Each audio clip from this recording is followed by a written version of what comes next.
So you had to be mad to try and rob it, I'll tell you that. Never mess with goblins, Harry. Gringotts is the safest place in the world for anything you want to keep safe. Except maybe Hogwarts. As a matter of fact, I gotta visit Gringotts anyway. For Dumbledore, Hogwarts business. Hagrid drew himself up proudly. He usually gets me to do important stuff for him. That genie you getting things from Gringotts knows he can trust me, see? Got everything. Come on then. Harry followed Hagrid out onto the rock. The sky was quite clear now, and the sea gleamed in the sunlight. The boat Uncle Vernon had hired was still there, with a lot of water in the bottom after the storm. How did you get here? Harry asked, looking around for another boat.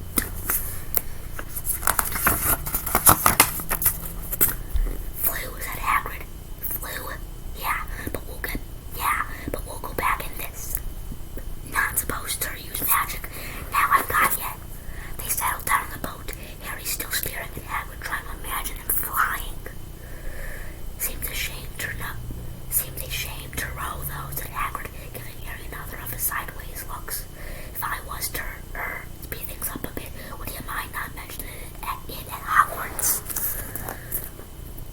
Of course not, said Harry, eager to see more magic. Hagrid pulled out the big umbrella again, tapped it twice on the side of the boat, and they sped off toward land. Why would you be mad at trying rob Gringotts? Harry asked. Spells, enchantments, said Hagrid, unfolding his newspaper as he spoke. They say there's dragons guarding the high security vaults, and then you gotta find your way. Gringotts is hundreds of miles under London, see, deep under the underground. You'd die of hunger trying to get out, even if you did manage to get your hands on some. Harry sat and thought about this while Hagrid read his newspaper, The Daily Prophet. Harry had learned from Uncle Vernon that people liked to be left alone while they did this, but it was very difficult. He never had so many questions in his life. Ministry of Magic messing things up as usual, Hagrid muttered during the page. They're the Ministry of Magic, Harry asked before he could stop himself. Of course, said Hagrid. They wanted Dumbledore for minister, of course, but he'd never leave Hogwarts, so old Cornelius Fudge got the job.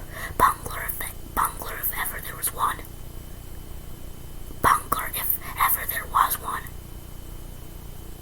So he pelts Dumbledore with owls every morning, asking for advice. But what does a Ministry of Magic do? Well, their main job is to keep it from the Muggles. That they're still witches. Well, their main job is to keep it from Muggles. That there's still witches and wizards up and down the country. Why? Blindly, Harry. Everyone be wanting magic solutions to their problems. Nah, we're best left alone. At this moment, the boat bumped gently to the harbor wall. Hagrid folded up his newspaper and they clambered up the stone steps onto the street. Passers-by stared a lot at Hagrid as they walked through the little town of the station.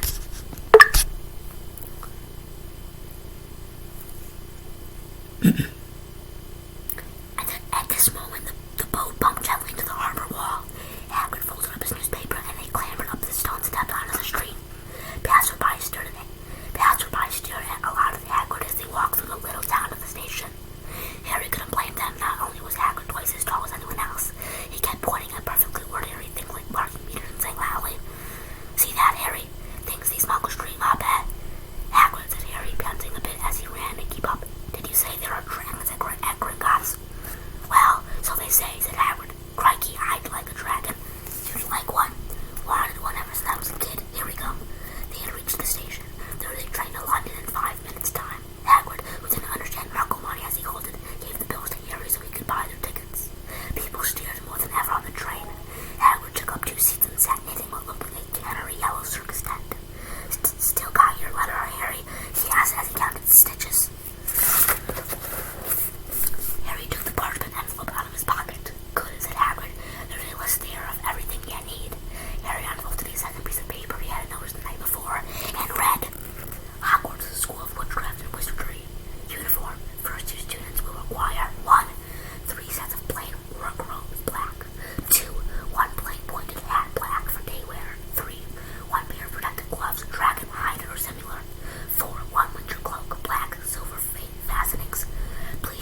They passed bookshops and music stores, hamburger restaurants and cinemas, but nowhere that looked as if it could tell you a magic wand. Oops. They passed bookshops and music stores, hamburger restaurants and cinemas, but nowhere that looked as if it could sell you a magic wand. This was just an ordinary street full of ordinary people. Could there really be piles of wizard gold buried not miles beneath them? Were there really shops that sold spell books and broomsticks? Might this not all be some huge show that the Dursleys had cooked up? If Harry hadn't known that the Dursleys had no sense of humor, he might have thought so, yet somehow, even though everything Hagrid had told him so far was unbelievable, Harry couldn't help trusting him. This is it, said Hagrid, coming to a halt. The Leaky Cauldron. It's a famous place. It was a tiny, grubby-looking pub. If Hagrid hadn't pointed it out, Harry wouldn't have noticed it was there. The people hurrying by didn't glance at it. Their eyes slid from the big bookshelf on one side to the record shelf on the other, as if they couldn't see the Leaky Cauldron at all. In fact, Harry had the most peculiar feeling that only he and Hagrid would see it. Before he could mention this, Hagrid steered him inside. For a famous place, it was very dark and shabby. A few old women were sitting in a corner drinking tiny glasses of sherry. One of them was smoking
Loop's Owl Emporium. Tawny, Screech, Barn, Brown, and Snowy. Several boys of about Harry's age had their noses pressed against a window with broomsticks in it. Look, Harry heard one of them say, the new Nimbus 2000, fastest ever. There were shops selling telescopes and strange silver instruments Harry had never seen before, windows stacked with barrels of bats, spleens, and eels' eyes, towering piles of spell books, quills, and rolls of parchment, potion bottles, globes of the moon. Great God, said Hagrid. They reached a snowy white building that towered over the other little shops, standing beside its burnished bronze doors, wearing a uniform of scarlet and gold, was... Yeah, that's a goblin, said Hagrid quietly as they walked up the white stone steps toward him. The goblin was about a head shorter than Harry. He had a swarthy, clever face, a pointed beard, and Harry noticed very long fingers and feet. He bowed as they walked inside. Now they were facing a second pair of doors, silver this time, with words engraved upon them. Enter, stranger, but take heed of what awaits the sin of greed. For those who take but do not earn must pay most dearly in their turn. Though you seek beneath our floors a treasure that was never yours, thief, you have been warned. Thief, you have been warned, but beware of finding most of the treasure there. Like I said, you'd be mad to try and rob it, said Hagrid. A pair of goblins bowed them through the silver doors, and they entered a vast marble hall. About 100 more goblins were sitting on high stools behind a long counter, scribbling in large letters, weighing coins in brass scales, examining precious stones through eyeglasses. There were too many doors to count leading off the hall, and yet more goblins were showing people in and out of these. Hagrid and Harry made for the counter. Morning, said Hagrid to a free goblin. We've come to take some money out of Mr. Harry Potter's safe. You have his key, sir. Got it here somewhere, said Hagrid, and he started emptying his pockets onto the counter, scattering a handful of moldy dog biscuits over the goblin's book of numbers. The goblin wrinkled his nose. Harry watched the goblin on the right, weighing a pile of rubbies as big as glowing coals. Got it, said Hagrid at last, holding up a tiny golden key. The goblin looked at it closely. That seemed to be in order. And I've also got a letter here from Professor Dumbledore, said Hagrid importantly, throwing out his chest. It's about the you-know-who. It's about the you-know-what in Vault 713.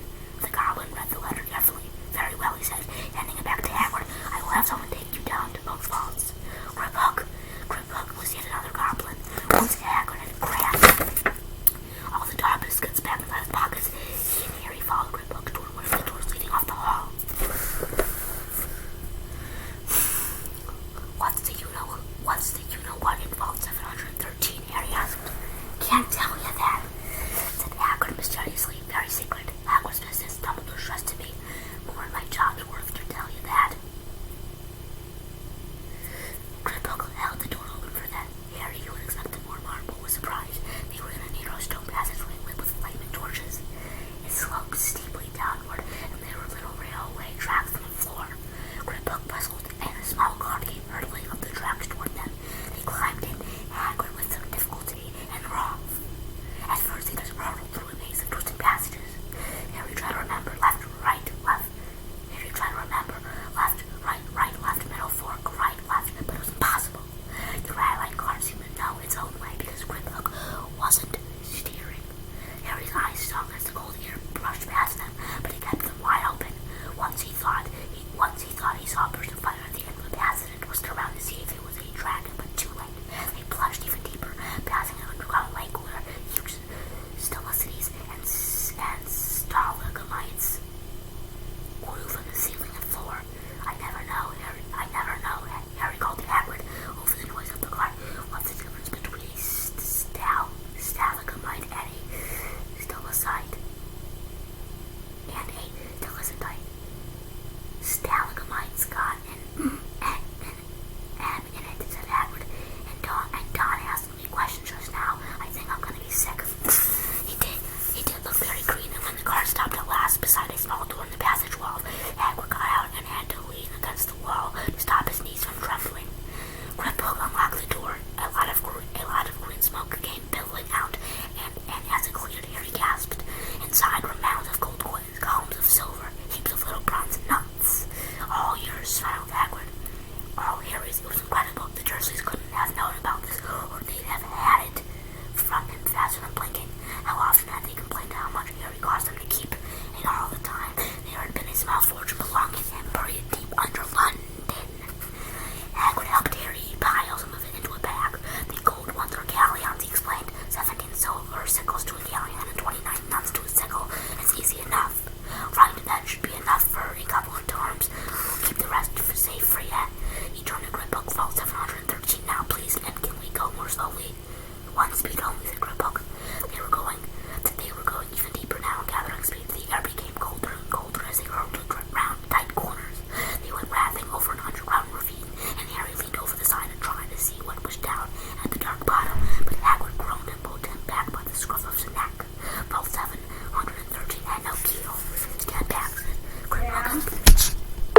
Guys, this is not a part of the book, but you may hear my mom's voice shouting.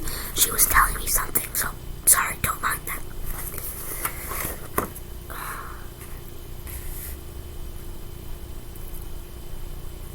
One speed only, said Gripbook. They were going even deeper now, gathering speed. The air became colder and colder as they hurtled round tight corners. They went rattling over an underground ravine. Harry leaned over the side and tried to see what was down at the dark bottom, but Hagrid groaned and pulled him back by the scruff of his neck.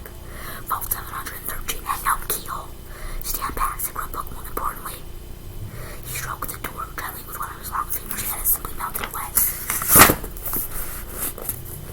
If anyone but a Gringotts goblin tried that, they'd be sucked through the door and trapped in there, said Gripbook. How often do you check to see if anyone's inside? Harry asked. About once every 10 years, said Gripbook with a rather nasty grin.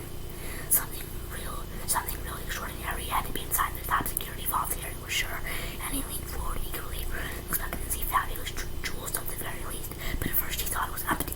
Then he noticed a grubby little package wrapped up in brown paper lying on the floor. Hagrid picked it up and tucked it deep inside his coat. Harry longed to know what it was, but knew better than to ask. Come on back in this infernal garden. Don't talk to me on the way back. It's best if I keep me mouth shut, said Hagrid. One wild car ride later, they stood blinking in the sunlight outside Gringotts. Harry didn't know where to run first now that he had a bag full of money. He didn't have to know how many gallons or to a pound to know what he was holding more money than he's had in his whole life. More money than even Dudley had ever had. Might as well get your uniform, said Hagrid, nodding toward Madame Malkin's robes for all occasions. Listen, Harry, would you mind if I slipped off for a pick-me-up in the leaky cauldron? I hate them Gringotts guards. He did still look a bit sick when Harry entered Madame Malkin's shop alone, feeling nervous. Madame Malkin was a squat, smiling witch dressed all in mauve. Hogwarts, dear, she said, and when Harry started to speak, got the lot here. Another young man being fitted up just now, in fact. In the back of the shop, a boy with a pale, pointed face was standing on a footstool, while a second witch pinned up his long black robes. Madame Malkin stood Harry on a stool next to him, slipped a long robe over his head, and began to pin it to the right length. Hello, said the boy. Hogwarts too? Yes, said Harry. My father's next door buying me my books, and my mother up the street looking at wands, said the boy. He had a bored, drawling voice. Then I'm going to drag them off to play the racing brooms. I don't see why first years can't have their own. I think I will buy father and any you want, and I'll smuggle it in somehow. Harry was strongly reminded of Dudley. Have you got your own broom? The boy went on. No, said Harry. Like Quidditch at all? No, Harry said again, wondering what on earth Quidditch could be. I do. Father says it's a crime if I'm not picked to play for my house, and I must say, I agree. Know what house you'll be in yet? No, said Harry, feeling more stupid by the minute. Well, no one really knows until they get there, do they? But I know how me and Slytherin, all our family, have been the manager being Hufflepuff. I think I'd leave, wouldn't you? Said Harry, wishing he could say something a bit more interesting. I say, look at that man, said the boy suddenly, nodding toward the front window. Harry was standing there, grinning at Harry and pointing at two large ice creams to show he couldn't come in. That's Hagrid, said Harry, pleased to know something the boy didn't. He worked at Hogwarts. Oh, said the boy, I've heard of him. He's a sort of servant, isn't he? He's the gamekeeper, said Harry. He was liking the boy less and less every second. Yes, exactly. I heard he's sort of a yes, exactly. I heard he's a sort of savage, lives in a hut on the school grounds, and every now and then he gets drunk, tries to do magic, and ends up setting fire to his bed. I think it's brilliant, said Harry coldly. Do you? Said the boy with a slight sneer. Why is he with you? Where are your parents? They're dead, said Harry shortly. He didn't feel much like going into the matter with this boy. Oh, sorry, said the other. Oh, sorry, said the other, not second cutting it off, but they were our kind, weren't they? They were rich and wizard, if that's what you mean. I really don't think they should let the others one in, do you? They're just not the same. They've never been brought up to know our ways. Some of them have never even heard of Hogwarts until they get the letter, imagine. I think they should keep it in the old wizarding families. What's your surname, anyway?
saw what everyone in the Leaky Cauldron was like when they saw you.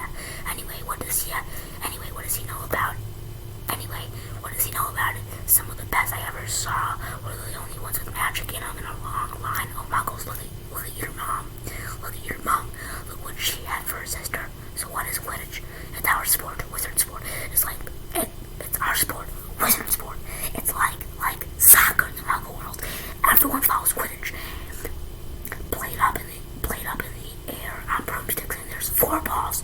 Sort of hard to explain the rules.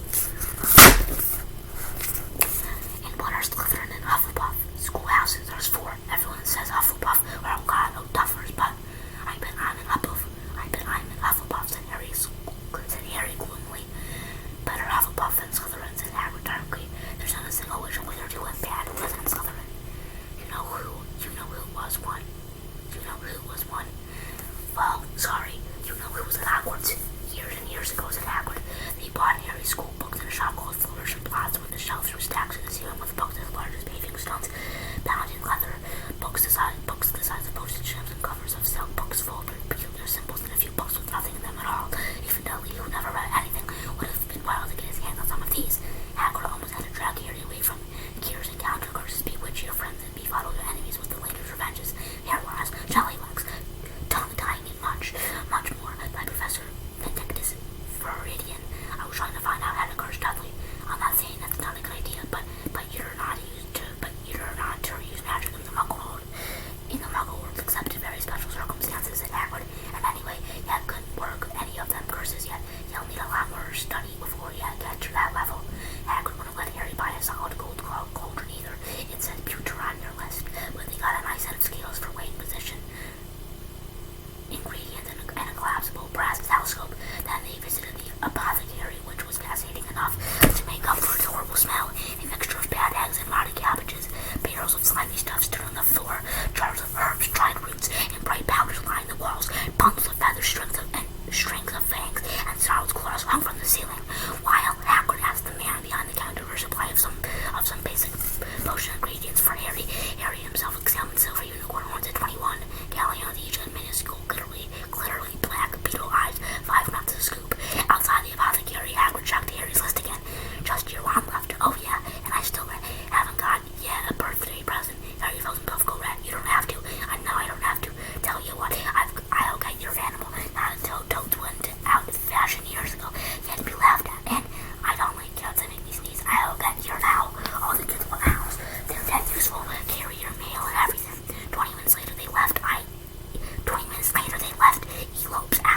he said softly. 13.5 inches. You, powerful wand, very powerful, and in the wrong hands. Well, if I'd known what the wand was going out into the world to do.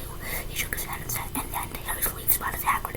Ruby is Hagrid. How nice is you again? Oh, 16 inches rather, Bendy, wasn't it? It was, sir, yes, said Hagrid. Good wand, that one, but I suppose they snapped it in half when you unexpelled it. Said Mr. Ollivander suddenly turned. Yes, he did, yes, said Hagrid, shuffling his feet. I've still other pieces, though, he added brightly. But you don't use them, said Mr. Ollivander sharply. Oh, no, sir, said Hagrid quickly. Harry noticed he gripped his pink umbrella very tightly as he spoke. Said Mr. Ollivander, giving Hagrid a piercing look. Well, now, Mr. Potter, let me see. He pulled a long tape measure with silver markings out of his pocket. Which is your one arm? Well, I'm right-handed, said Harry. Hold out your arm, that's it. He measured Harry from shoulder to finger, then wrist to elbow, shoulder to foot, knee to armpit, and round his head. As he measured, he said, every Ollivander wand has a core of powerful magical substance, Mr. Potter. We use unicorn hairs, phoenix tail feathers, and the heartstrings of dragons. No two Ollivander wands are the same, just as no two unicorns, dragons, or phoenixes are quite the same. And of course, you will never get such good results with another wizard's wand.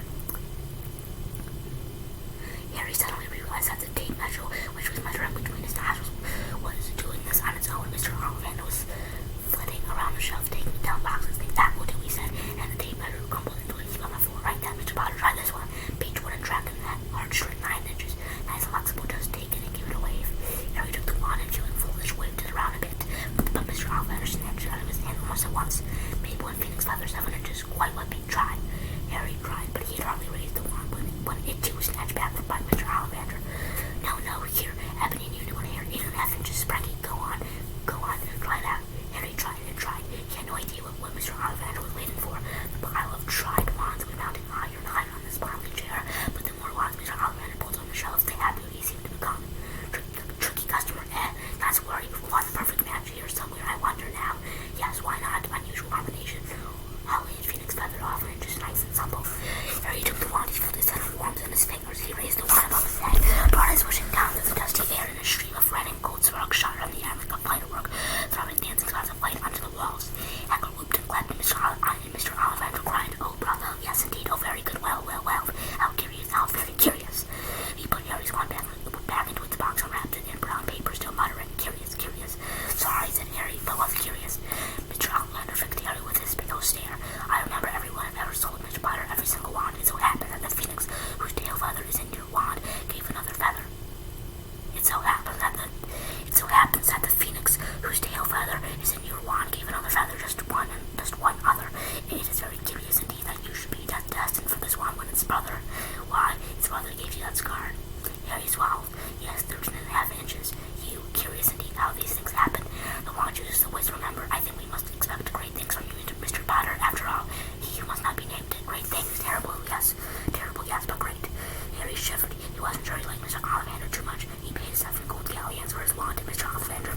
Hagrid helped Harry onto the train that would take him back to the Dursleys, then handed him an envelope.